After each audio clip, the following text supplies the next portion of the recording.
Hi, and welcome to my studio. So we're in what I call the makerspace today, and I know it's a little chaotic right now, but there's some reasoning behind that. You see, originally when we moved into this house, this was the spare bedroom, and it was my husband's office until he built the ultimate gamerland setup downstairs. Okay, that's a lie. It's not really the ultimate gamer setup, but the boys got plenty of room down there for all of his stuff. Point being is, over time, aka mostly last year, I've kind of converted it to my second workshop. It's where my 3D printers now live. It's where I do, or at least I'm planning to do, some recording. The cat lives here, all of that. Bottom line, it's sort of an extra space, and I really like it. But I've been dealing with a problem.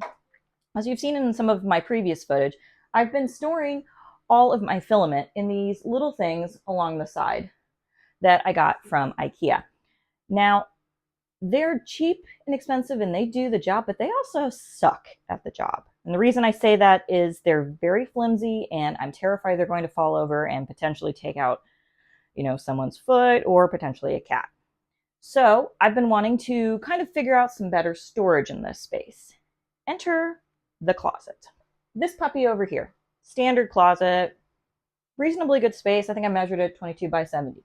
So originally, when we first moved in, and this was my husband's office, he kind of just sort of stacked some extra stuff that he wasn't really interested in unpacking yet into this closet. And when I mean packed, I mean we're talking all the way to the top. That lovely little stupid closet shelf thing they put in most of the closets, packed as well. And it was like, okay, I figured he'd get to it at some point. And then he moved his office downstairs. And stuff was still there. Then I take over the makerspace. I mentioned that. Stuff still stays there. Makerspace cat. I slowly eliminate half of the stuff that's in there just by taking out empty boxes. I mean, seriously, why do you keep empty boxes for electronics? After a while, that's just kind of ridiculous. But we're going on almost 5 years being in this house. So we've hit what I would like to call the statute of limitations, and it's where I go, screw it. Some of this is going into storage downstairs. Some of this might just end up secretly in a corner of your office, and some of it just might end up in the trash. Truth be told, once I got everything out, including like some of the extra puzzles and games and got them stored downstairs, it wasn't nearly as much as I thought, so we'll see whether or not he actually detects the movement to stuff downstairs. But in the meantime, I now have a lovely empty closet to work with. So what I'm doing today is actually converting this to a storage closet, primarily for my 3D printing filament.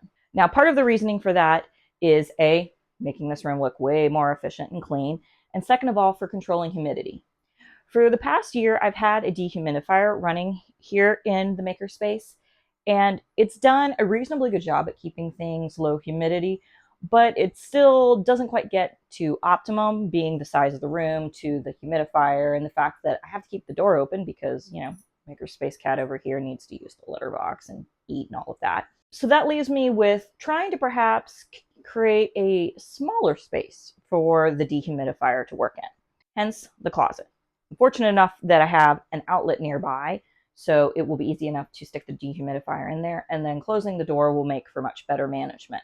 Now, I've already actually tried this with my little roller things from IKEA that contain all of my filament. I stuck them in there last night and with the dehumidifier running, and I did find that it actually brought the humidity down much better. It was down to like 39, 40%. So the control is better in here with just, shrinking it down to a much smaller space to manage. So I think this will work.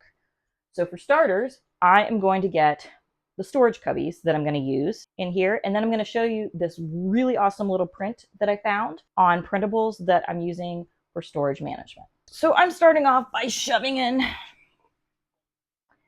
this IKEA unit that I got last night. And no, I didn't record putting this thing together. I'm sure none of you needed to see that.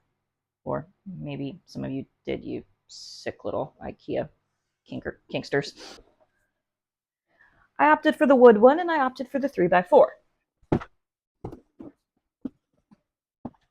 Now, if you're wondering why I go with IKEA furniture, because I have a lot of it in my house, it's reasonably stylish and it does not break the bank. Now the fun part. Can I potentially get this twisted properly in here without having to take the doors off?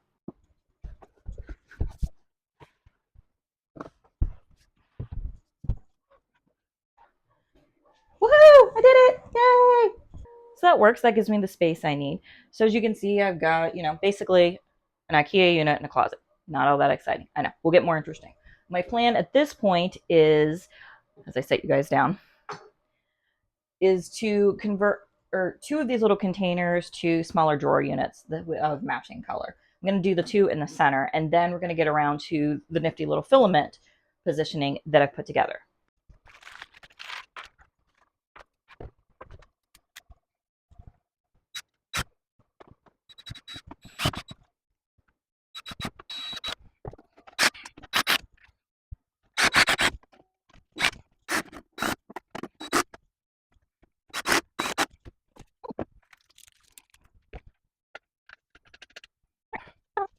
Okay, so let's talk about how I'm going to do the organizing of my filament. So, really?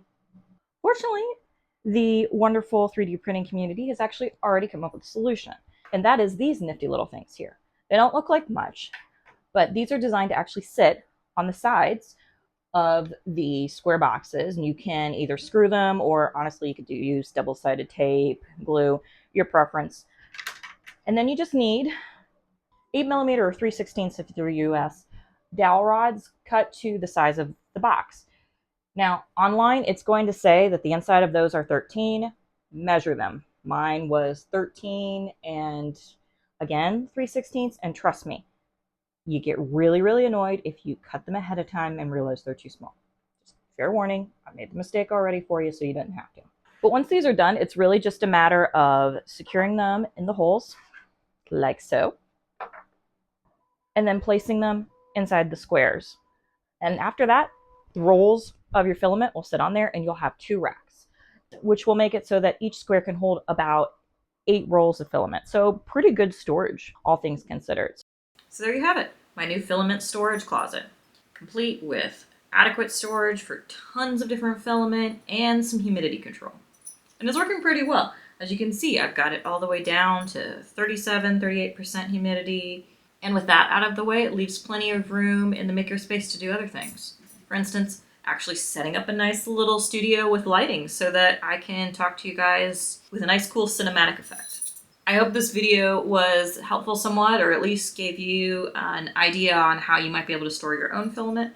Not everybody I know has access to a spare closet, and there's other ways you can store filament and help keep it relatively dry so that it runs well. Things like, using sealed boxes or bags. But if you're looking for, a bigger storage because you have a lot of filament, using a spare closet like this might be one of the ways to do it. And it looks nice at the same time. If you like content like this, be sure you can change the makerspace, but you can't take the cat out of the makerspace. Don't worry, it's a fake plant.